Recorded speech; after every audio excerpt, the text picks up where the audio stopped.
ఈరోజు మనం చెప్పుకునే నీతి కథ జింక పిల్ల తెలివి. సుందరవనంలో తిరుగుతున్న ఓ నక్కకు పులి కనిపించింది. దాని దగ్గరికెళ్ళి, ఇప్పుడే ఒక చిన్న జింక పిల్ల ఇటుగా వెళ్లడం చూశాను. ఎలాగైనా దాన్ని నీ దగ్గరకు తీసుకొస్తా.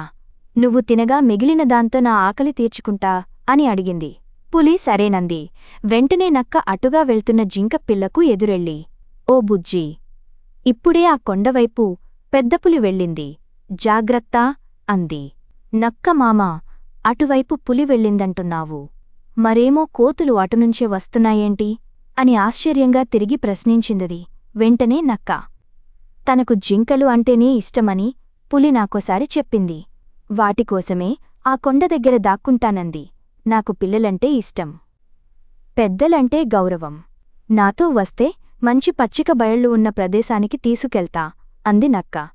ఇంతలో ఓ ముసలి నక్క వచ్చి, మిత్రమా, నాకు కళ్ళు సరిగా కనిపించడం లేదు, మా ఇంటికి కొంచెం దారి చూపవా అని అడిగింది. నీకు నేనే దొరికానా? ఇంకెవరినైనా అడుగుపో అంటూ విసుక్కుంది నక్క.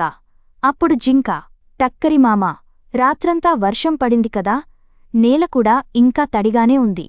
నువ్వు చెప్పినట్లు ఆ పులి ఇప్పుడే ఇటుగా వెళ్తే దాని అడుగుల గుర్తులు ఉండాలి కదా, మరి లేవేంటి అని అడిగింది జింక. గతుక్కుమన్న నక్కకు ఏం సమాధానం చెప్పాలో తెలియలేదు. నువ్వు జిత్తుల మారివని తెలుసు. ముసలి నక్కను కసురుకున్నప్పుడే పెద్దల పట్ల నీ గౌరవం అర్థమైంది. నీ మాటలన్నీ పులిదగ్గరికి నన్ను తీసుకెళ్లేందుకేనని తెలిసింది అంది జింక. నిరాశతో వెళ్ళిపోయింది నక్క.